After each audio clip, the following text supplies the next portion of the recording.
Today I'm going to share a little story with you folks. Okay, once upon a time, there was a little country in Europe called the Kingdom of Prussia. It was, for all intents and purposes, a humdrum European state. It was one of many, many, many at the time. The only reason it was really notable was because they had some pretty interesting military victories. They were hardly the only people who had military victories, but they stuck out probably in hindsight. They had a lot of adversaries, they got more as they won, but that's just human nature, and they survived. Now, by the time of old Napoleon Bonaparte, its power, if it had any, had already waned. The people who had made it great, who had achieved those military victories, were long gone. So, it gets beat up pretty bad. But in the wake of that, it kind of acts like a phoenix. There's this era of reform.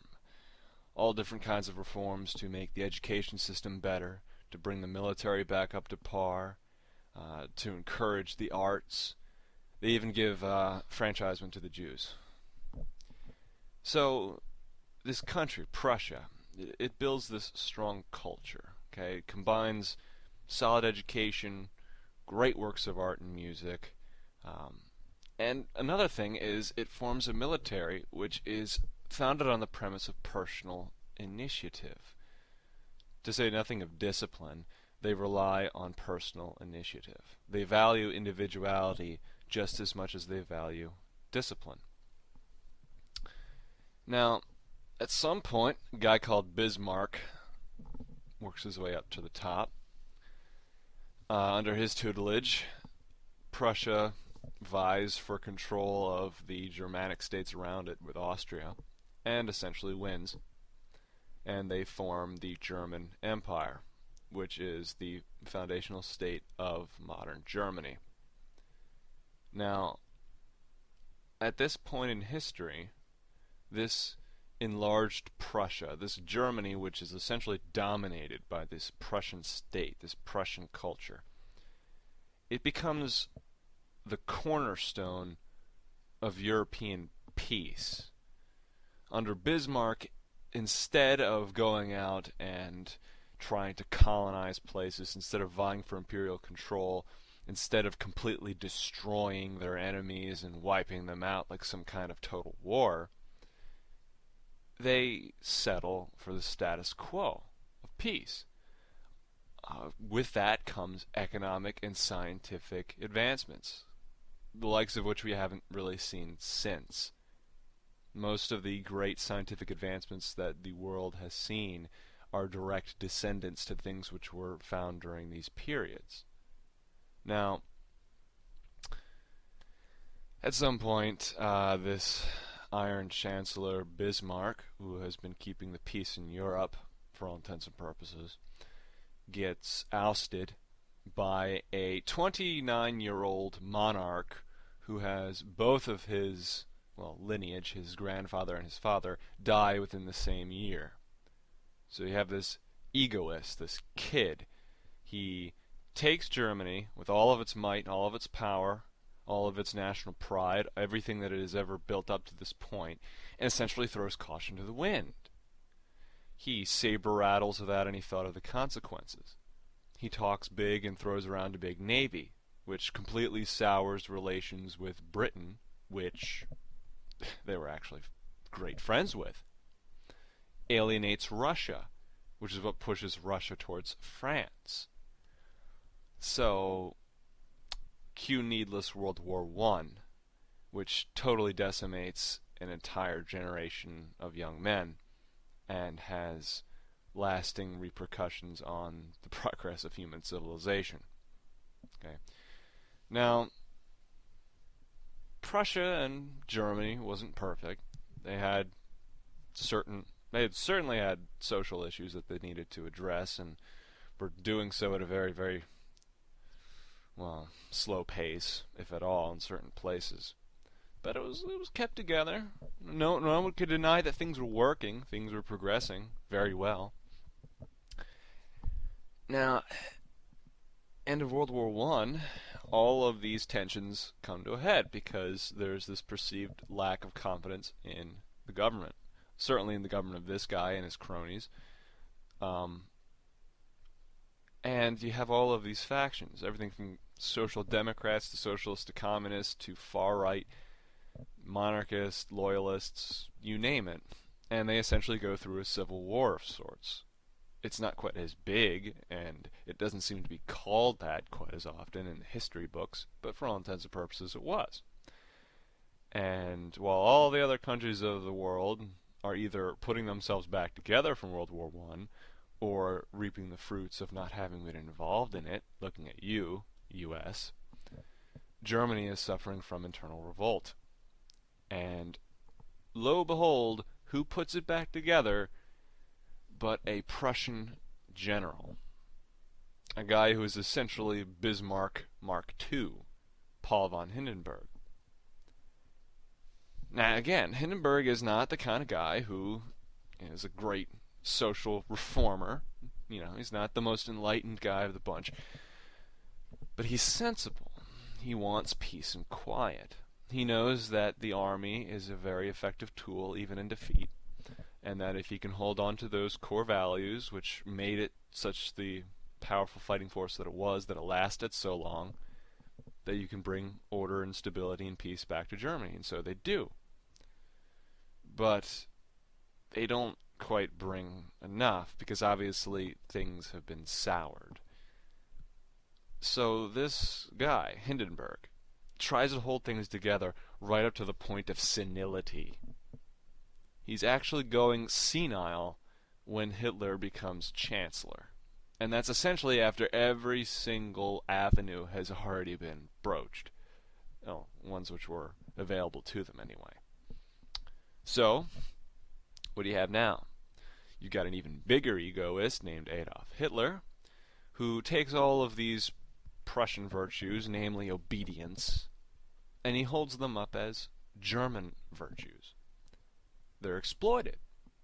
Meanwhile, Prussia, as a constituent state of Germany, or now the Third Reich, is marginalized to the point where it is nothing more than a name and a series of lines on a map.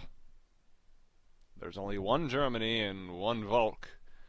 Ein Reich, ein Volk, ein Führer, and so on. So Prussia is essentially not there, but we're holding up its values of obedience and loyalty and, you know, the Herrenvolk. Now, cue needless World War II. More waste of life. More lost time. More cost for civilization that we will never really understand. But by this point, the propaganda machines of the world have gotten even bigger and better. So, the cultural impact of this, to say nothing of the lives lost, is already getting stronger and stronger and stronger. And at its apex, you have Germany. So, what do the Allies do? Well, first of all, they split Germany down the middle, as if the Soviets were really allies in anything. But so they split Germany down the middle, and you've got guys like Patton, George S. Patton, saying, "Oh, you know, we should, you know, build the Germans back up because Soviets look kind of mean over there." And there's all this internal bickering about how could we possibly build up those evil Germans. In fact, Germany is so evil that when we reconstitute the state, you know, when it's no longer just an occupied zone, we're going to remove Prussia from existence. The bulk of all, like, the real Prussian lands, East Prussia and West Prussia, is just totally wiped away in the form of lands given to Poland and the Soviet Union. The land which was, you know, further to the west, Brandenburg near Berlin, well, first it's East Germany, and then it's just given to other surrounding states, you know, constituent states of Germany. Prussia itself is totally wiped out. And through the Nazis, and through all of this wartime propaganda, everything which Prussia stood for is equated with evil. Pure evil. Just totally evil. If it's German, it's evil. if it's Prussian, it's evil. But of course, that's the extension. So now everybody who's left living in Germany is totally petrified of what amounts to themselves. But we can solve their conscience by simply destroying Prussia from, well, the map, but in many ways even history. Because, to be honest, Prussia is one of those little, almost taboo subjects which has some kind of ephemeralness to it. You don't really hear about it, but I'll get to that in a minute. So, Prussia's destroyed. All things associated with it are evil, and Nazi, and racist, and so on. It's abhorred. It's outlawed. The end. So, what you've got here, this new vogue, this new narrative, which has come out of all these two wars primarily, and this retrospective look at Germany, German history. You have what's called Teutophobia. Now, I had no idea there was actually a word for this, but lo and behold, casual search for it, and bam, there it is. So, I guess somebody had this idea at some point. Teutophobia, as in the Teutonic Knights, fear of all things German. So when you think of people who are afraid of Germany, the first thing they usually think of is militarism. There's this idea of furor Teutonicus. It was this phrase dating all the way back to the Roman Empire, Teutonic fury. This reputation for savagery in battle by the Germanic tribes. Now, okay, savagery in battle is one thing. What exactly did the Germans have in Prussia, or, before World War I, even during World War I, World War II? You had rational militarism that was really no better or worse than other nations up to that point. I mean, think about it. You had statesmen who realized that total war was bad, that the total destruction of states had a massive penalty which lasted a long time. They were quick to draw up peace treaties, limited, negotiations to limit the extent of the war. They had things like the Hague Convention to try to outlaw certain, actions, give rights to prisoners of war, rights to non-combatants. And Prussia, and eventually Imperial Germany, was really no different. Okay? When they were vying for control of the German states with Austria, they could have rolled right over Austria and just destroyed it all. And they didn't. They had ties, very strong ties with Russia at the same time they had ties with Austria later on in the League of the Three Emperors. They could have used that to totally demolish France, which was isolated because not only did they not have the backing of Russia at this point, but also Britain hated France still.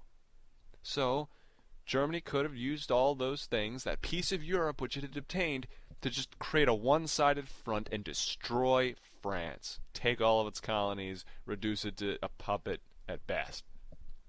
And they didn't.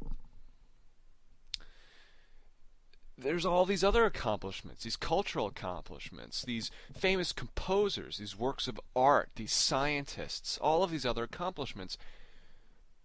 But we only talk about their militarism? We think of Germans as, mindless savages.